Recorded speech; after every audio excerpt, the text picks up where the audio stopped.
Madame, Monsieur, bonsoir. 2 suspects sont en garde à vue ce soir pour la tuerie de Montfort. Il s'agit de voisins des couples de Néerlandais qui avaient été sauvagement assassinés.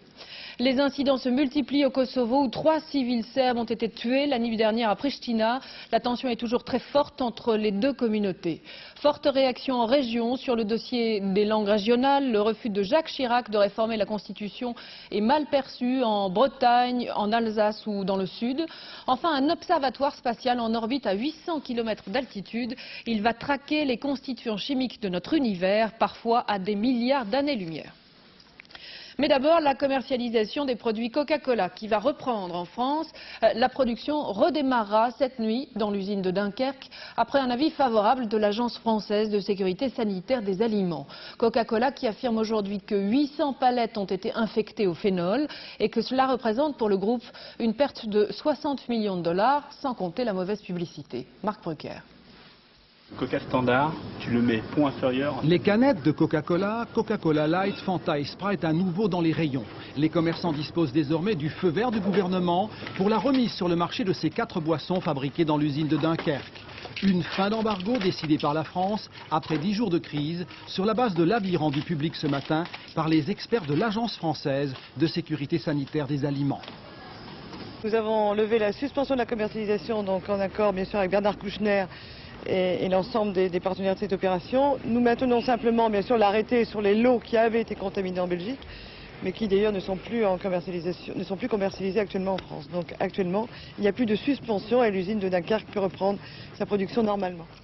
Pour autant, aucune explication claire du gouvernement sur les motifs des malaises qui ont affecté les consommateurs en France. Aucun lien de cause à effet entre intoxication et absorption de coca n'a pu être établi. Les analyses vont se poursuivre, mais le doute plane, même si cet après-midi, à Coca-Cola Dunkerque, on assurait que l'incident était extérieur et qu'on y ait toute responsabilité. Les canettes de Dunkerque distribuées en France sont de qualité irréprochable, aussi bien pour leur contenu que pour l'extérieur de l'emballage. Pourtant, 800 palettes sur 150 000 envoyées en Belgique par l'usine de Dunkerque ont été infectées au phénol. Elles seront détruites. Les déboires coûteront à la firme 1% de ses ventes mondiales, sans compter l'éventuel impact négatif sur les ventes. La sécurité alimentaire toujours avec une réunion des ministres de l'Environnement des 15 aujourd'hui à Luxembourg. Les 15 qui pourraient se rallier à la position française pour suspendre toute nouvelle autorisation de mise sur le marché de semences génétiquement modifiées. Les Allemands et les Britanniques y sont quant à eux réticents. D'autre part, une trentaine de militants de l'organisation écologiste Greenpeace ont manifesté devant l'entrée du bâtiment. La moitié d'entre eux étaient déguisés en papillons puisque d'après une étude, le papillon monarque serait menacé par les maïs génétiquement modifiés. Après la reconstitution annulée hier de l'assassinat du préfet Erignac en Corse, une autre reconstitution a bien eu lieu, elle, aujourd'hui. Il s'agissait de l'attaque de la gendarmerie de Pietrocella. Un seul prévenu sur les 4 a accepté d'y participer. C'est lors de cette attaque qu'avait été volée l'arme qui a servi lors de l'assassinat de l'ancien préfet. Alain Chabot, Stéphane Taponnier sur place. C'est pour la sécurité du commando, pour leur éviter un long détour très exposé par la route autour du golfe d'Ajaccio, que la justice les a acheminés par hélicoptère. Au programme ce matin, la reconstitution de l'attaque de la gendarmerie de Pietrocella en septembre 97. Une opération au cours de laquelle 2 armes de service avaient été dérobées. L'une d'elles allait servir 5 mois plus tard à abattre le préfet Erignac. Après l'échec de la reconstitution de l'assassinat hier, en raison du refus opposé par les suspects, l'inconnu résidait dans leur attitude aujourd'hui. En fait, seul Joseph-Antoine Versini, ici bonnet sur la tête, gilet pare-balles sur l'épaule et fusil en main, s'est prêté au jeu. Lui seul explique geste par geste au magistrat de l'antiterrorisme comment il a maîtrisé ce soir-là l'un des gendarmes enlevés puis libérés. Les autres prévenus, comme la veille, se sont murés dans le silence. Il existe malgré tout, sur un plan strictement factuel, une différence depuis le début, puisque, je vous le rappelle, José Versini n'a en rien participé à l'affaire concernant l'assassinat du préfet Erignac. Il a refusé de participer à cet assassinat. Ceci étant, ce n'est pas la raison pour laquelle aujourd'hui il a accepté de collaborer à cet acte d'instruction. Chacun est libre de sa défense et ponctuellement, chacune des personnes mises en examen agira comme elle l'entendra. Versini, en effet, n'est mis en examen que pour complicité dans l'assassinat du préfet. Pour l'attaque de la gendarmerie, il encourt 20 ans. Les autres qui devront répondre, eux, du meurtre, risquent la perpétuité. Le choix, s'il est possible, est vite fait. Avec cette reconstitution, c'est un premier clivage qui fissure le commando, auteur présumé de l'assassinat du préfet. Avec d'un côté Joseph-Antoine Versini, qui collabore avec les magistrats parce qu'il risque moins que les autres, et le reste du groupe, figé dans une revendication politique sans concession. Une nouvelle piste dans l'enquête sur la tuerie de Montfort. Un suspect et sa compagne ont été placés en garde à vue un mois après l'assassinat des deux couples de Néerlandais. L'homme aurait effectué des travaux pour les victimes et les enquêteurs ont retrouvé à son domicile des objets leur appartenant. Le couple occupait depuis avril dernier un logement communal dans un village voisin. Laure Cornejo, Muriel Lassaga sur place. Plus d'un mois après la découverte des corps des deux couples de Néerlandais sauvagement assassinés dans cette maison de Montfort, les enquêteurs ont, semble-t-il, franchi hier un pas décisif. Un suspect âgé de 35 ans, originaire de Marseille, et sa compagne ont été placés en garde à vue à la gendarmerie de Mauvezin. Parallèlement, une perquisition était effectuée au domicile du couple situé à Estramiac, à quelques kilomètres du lieu du drame. Des objets découverts dans le logement auraient été mis sous scellé. Le couple s'était installé ici en avril dernier. C'est moi qui leur ai fait visiter l'appartement de l'école.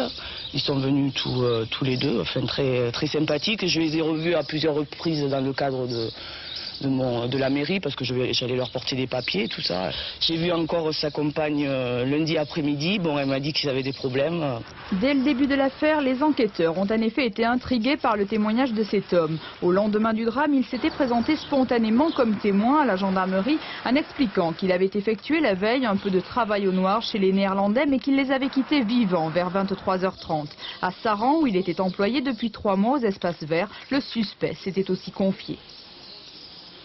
Il nous parlait toujours qu'il devait aller à la gendarmerie, qu'il devait s'absenter que ça lui posait beaucoup de problèmes, tout ça. Enfin, il paraissait inquiet, même un peu perturbé, je dirais. De là à l'imaginer seul coupable d'une telle tuerie, ici personne n'ose l'envisager. Une certitude pourtant, la garde à vue du témoin, devenu principal suspect, s'est prolongée toute la journée. Il devrait être déféré ce soir au parquet d'Auch. Accident d'un car scolaire ce matin près de Vitry-le-François dans la Marne. Le bus a percuté un arbre et le chauffeur est mort sur le coup. 21 enfants et un adulte ont été blessés. Certains d'entre eux ont dû être hospitalisés. Le bus transportait les élèves d'un groupe scolaire d'Épinal et leurs correspondants américains. Ils se rendaient à Paris pour une excursion. L'actualité internationale et la tension est de plus en plus perceptible au Kosovo entre les différentes communautés. 3 civils serbes ont été sauvagement assassinés la nuit dernière à l'université de Pristina et l'église affirme qu'une 50aine de Serbes auraient ainsi été tués depuis la fin du conflit. Les troupes de la KFOR tentent de s'interposer pour éviter de nouveaux incidents, mais parfois elles arrivent trop tard. Isabelle Saboureau. C'est à l'université de Pristina que les hommes de la KFOR ont découvert les corps des victimes. 3 Serbes massacrés de façon atroce dans les sous-sols du bâtiment. 3 civils, un professeur, un veilleur de nuit et le directeur de la cantine. Ces 3 hommes sont morts. Ils ont probablement été tués à coups de marteau. On a retrouvé 2 marteaux ensanglantés près des corps. Règlement de compte, tension croissante entre les deux communautés. À Zegra, il ne reste plus un seul Serbe dans la ville. Tous ont choisi de fuir, car c'est ici hier qu'a éclaté une fusillade. Des marines américains ont été pris pour cible par des tireurs embusqués. Ils ont répliqué, un homme a été tué. Les Serbes qui ont peur des représailles préfèrent quitter leur ville, tout abandonner. Certains choisissent même de brûler leur maison pour qu'elle ne tombe pas aux mains des Albanais. La haine est parfois si farouche. Les Serbes ne sont pas encore tous partis que des Albanais transportent déjà le butin des maisons qu'ils viennent de piller. Scénario identique à Mitrovica et Peć, où les Italiens de la KFOR tentent de sécuriser les villages, mais les rancœurs ne sont pas prêtes de s'éteindre. Cette maison en feu derrière moi, elle appartenait à un collaborateur, serbe. Ici, les Serbes qui ont choisi de rester vivent sous la protection de la KFOR. Ils se disent sous la menace permanente des hommes de Lučeka et n'osent plus sortir dans les rues de la ville. Les soldats de Lučeka sont venus dans ma maison hier. Et ils m'ont donné 10 minutes pour partir. Ils m'ont dit juste de m'en aller d'ici. L'histoire se répète. Seule solution pour éviter les règlements de compte, les soldats de la force de paix continuent de désarmer Lučeka. C'est dans ce contexte que les deux hommes forts de l'OTAN ont effectué leur première visite à Pristina. Wesley Clark et Javier Solana, accueillis en héros dans les rues de Pristina par plus d'un millier de personnes. Après un bain de foule, ils ont rencontré des responsables des communautés serbes et albanaises en compagnie du chef de la KFOR, le général Michael Jackson. Régis Nussbaum. L'accueil est enthousiaste et bon enfant. Pristina fête ses libérateurs. Dans les rues de la capitale du Kosovo, deux hommes sont acclamés par la foule, Javier Solana et le général Wesley Clark. Le secrétaire général de l'OTAN et le commandant en chef de l'Alliance Atlantique en Europe accueillis en héros. Une visite historique pour ces deux hommes qui ont dirigé toutes les opérations militaires sur la Yougoslavie et le Kosovo. Tout est en bonne voie. Nous voulons juste que les réfugiés reviennent. Nous voulons protéger tout le monde, les Serbes et les Albanais. De son côté, Javier Solana a promis l'aide matérielle de l'Europe pour la reconstruction du Kosovo avant de lancer un appel aux Serbes. Le peuple serbe a deux options. La première est de regarder vers le futur et d'intégrer leur pays au mouvement de stabilité de la région et de l'Europe. L'autre possibilité, c'est de regarder vers le passé. Et je vous le dis, Milosevic est ce passé. Javier Solana a ensuite rencontré des représentants des communautés serbes et albanaises, dont Hashim Thaçi, le premier ministre du gouvernement provisoire du Kosovo. À Pristina, toujours, la démilitarisation de Lučeka se poursuit. Des hommes qui se sont battus pendant plus de 3 mois et qui ont parfois bien du mal à retrouver la vie civile. Beaucoup ont déjà rendu leurs armes, mais tous n'ont pas quitté l'uniforme. Après ce conflit contre les forces serbes, certains veulent se reconvertir pour former une garde nationale. Le reportage à Pristina de nos envoyés spéciaux Pierre Babet, Pierre Dick, Éric Defeuvert et Christine Beauvalet. Dirban manie l'appel après la Kalachnikov. Il a combattu les Serbes avec son père. Aujourd'hui, ils déblaient ensemble leurs boutiques. Ils ont rendu leurs armes, mais sont prêts à les reprendre. C'est possible, car c'est pas fini, dit le père. Faudra peut-être se battre pour eux, les gosses, et ceux-là se battront encore pour leurs enfants. Au quartier général de Lučeka, l'ambiance est encore très stricte, très militaire. Ici, on n'est pas prêt de raccrocher les armes et on n'aime même pas du tout les laisser filmer. Faut pas filmer ? Arrive le chef d'état-major. Il est surpris de notre présence. Que va-t-il faire, lui, après la guerre, personnellement? La réponse est très évasive. Bekim était lieutenant. Il va reprendre ses études à Genève.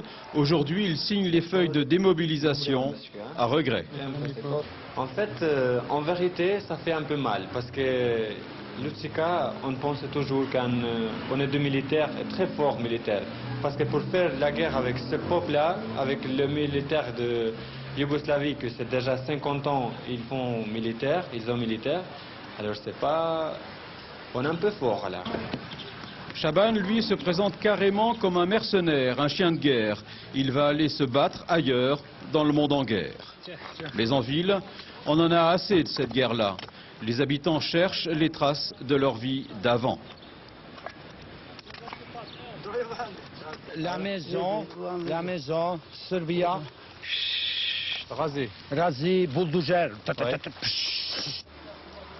Ici, on ne veut vraiment plus se battre, seulement reconstruire, tout simplement. Effectivement, les civils, eux, pensent bien sûr à reconstruire leur vie, mais la tâche semble parfois immense. C'est le cas de cette institutrice de Gorica, dans le sud de la province. Son école et sa maison ont été incendiées à plusieurs reprises. Aujourd'hui, la seule solution semble le système D, mais l'institutrice espère bien reprendre l'école dès la rentrée prochaine. Philippe Denis, Laurent Souhaut, Stéphane Auvray et Franck Perrault sur place. C'est sur un tas de cendres qu'elle va devoir reconstruire sa vie. Les Serbes ont incendié la maison de Sadeu Kimeri à 2 reprises. Comme beaucoup d'autres habitants de Gorica, l'institutrice a tout perdu en quelques heures.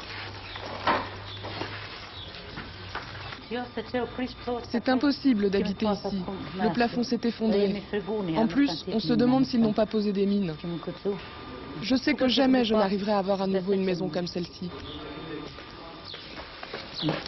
Faute de mieux, Sadé Oukiméry s'est installé dans une maison à peine plus épargnée que la sienne.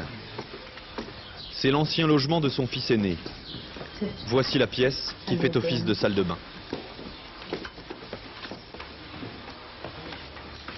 Et puisqu'il faut se débrouiller, l'institutrice a appris à faire son propre pain. Les denrées manquent encore cruellement, mais elle a trouvé un vieux stock de farine. Un de ses anciens élèves l'aide à réhabiliter les ruines où elle est obligée de vivre. Il n'exige aucun salaire en retour. C'était quel bâtiment? C'était une maison privée?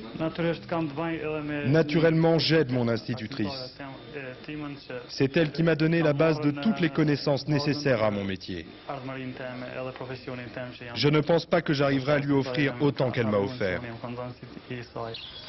L'école de Korisha, le lieu de travail de Sadé Oukiméry, n'a pas échappé non plus aux incendiaires. Pour les Serbes qui ont attaqué le bourg, c'était un symbole de la culture albanaise. L'institutrice et le directeur de l'école sont pourtant sûrs d'être prêts à la rentrée, avec ou sans toit.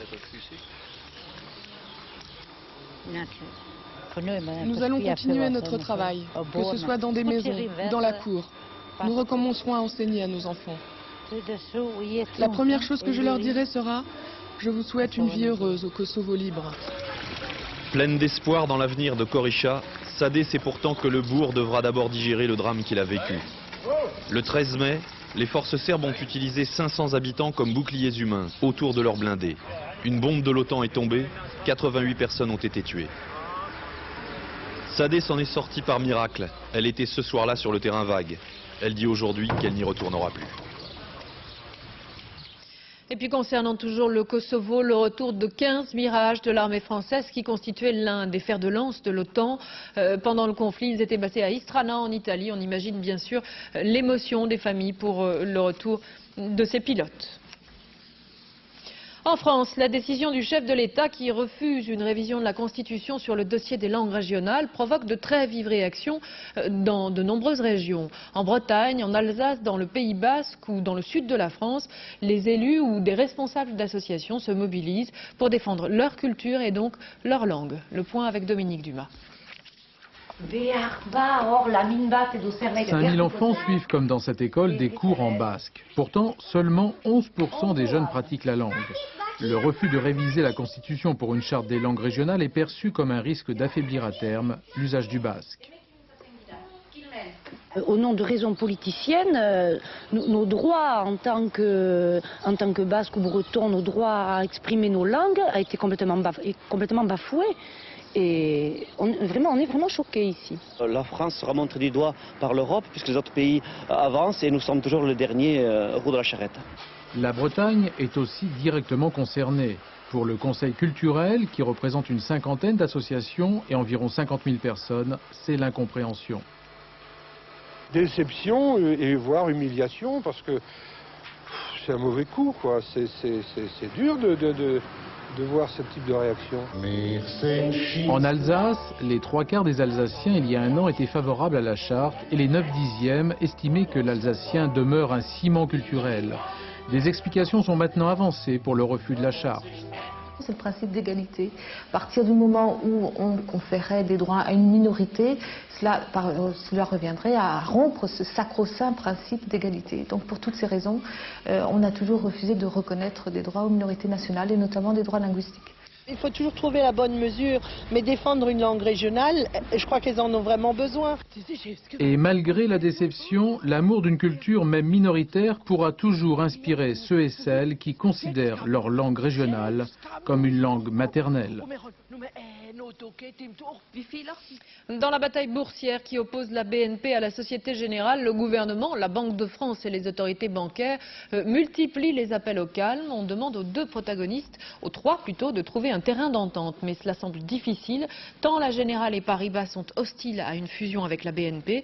Pendant ce temps, les cours en bourse font du yo-yo et certains en profitent. Claude Guénaud, Georges Minangua et Joseph Tual.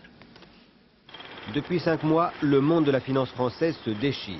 Tout a commencé le 1er février, avec l'annonce de la fusion amicale Société Générale Paribas.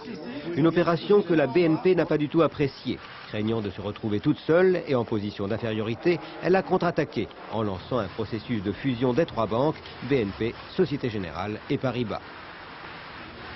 ne peuvent pas faire autrement. De toute manière, la restructuration, elle finira par avoir lieu. Hein. Du côté des petits actionnaires, beaucoup ne sont que spectateurs, mais d'autres se délectent de ces grandes manœuvres. Dans cette société de bourse pour particuliers, où on se rassemble pour boursicoter, on a vu les cours grimper de 25% en 3 mois, puis chuter de 14% en un jour. Ça fait monter, puis ça fait redescendre. Pour celui qui sait agir au moment où ça monte, ben, il vaut mieux vendre. Et au moment où ça descend, ben, il vaut mieux racheter. J'ai vendu dès l'annonce de l'OPE. Vous avez fait une bonne affaire? J'ai fait une bonne affaire puisque ça a augmenté de 10%. En gros, comme je suis un petit porteur, j'ai dû prendre 20 ou 25 000 francs. Combien de temps? En 2 mois. Mais le jeu pourrait s'arrêter. Hier, à la Banque de France, le gouverneur a convoqué les 3 PDG pour leur demander de mettre fin aux hostilités. Même appel au calme ce matin de la part du ministre des Finances qui demande aux 3 banquiers de s'entendre. Le souhait étant qu'ils s'unissent pour créer un grand groupe bancaire. Ces regroupements sont inéluctables parce que aujourd'hui en France, il n'existe pas une grande banque capable de rivaliser avec les grandes banques constituées dans les différents pays européens. Donc une solution sortira et cette solution sera forcément la constitution d'un grand groupe. Un diagnostic qui va dans le sens de la BNP. La Société Générale, au contraire, sourde aux appels de conciliation, a encore réaffirmé aujourd'hui son opposition à une fusion avec la BNP. Un très beau voyage dans l'espace pour terminer, et peut-être dans les archives de notre univers. Un télescope spatial a en effet été placé en fin d'après-midi en orbite à 800 km au-dessus de la Terre. Grâce à ces observations, les scientifiques vont tenter de remonter jusqu'au Big Bang, la gigantesque explosion qui serait à l'origine de notre existence. Des observations que l'on ne peut pas effectuer de la planète Terre et qui devraient nous permettre de remonter à des milliards d'années-lumière. Patrick Esther.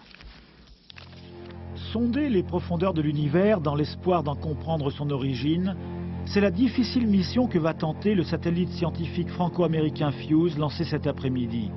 Cet observatoire spatial d'une tonne 300 kg sera placé sur une orbite à 780 km, bien au-dessus de l'atmosphère terrestre. Une obligation. Car les rayons ultraviolets sont arrêtés par les couches de l'atmosphère. Et FUSE doit précisément enregistrer les rayonnements ultraviolets émis par les étoiles. Il sera le seul télescope capable d'observer ce type de lumière très particulière. Il est doté de 4 miroirs et d'un spectrographe qui va permettre de réaliser des analyses extrêmement précises des éléments chimiques présents dans notre galaxie et jusqu'à une distance record de 3 milliards d'années-lumière. Les instruments vont balayer cette zone et mesurer la concentration de 2 gaz, l'hydrogène et le deutérium. 2 gaz qui se sont formés dans les 3 minutes qui ont suivi le Big Bang. Des gaz qui sont les véritables vestiges de la naissance de notre univers. En quelque sorte, les témoins fossiles de son origine et de son début d'expansion.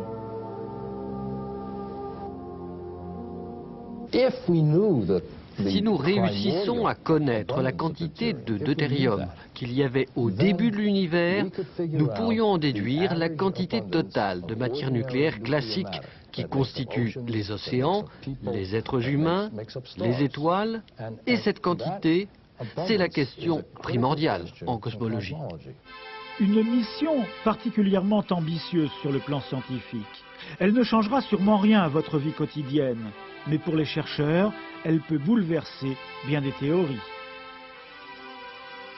On l'apprend à l'instant, Washington offre 5 millions de dollars pour toute information amenant à l'arrestation ou à la condamnation de criminels de guerre, y compris le président yougoslave Slobodan Milosevic. Une information qui sera bien sûr décryptée au cours de Soir 3 à 22h50 avec Marc Hautement. Avant cela et dans quelques secondes, le résumé tout en images de l'actualité de votre région et la météo de Florence Klein. Excellente soirée, bonsoir.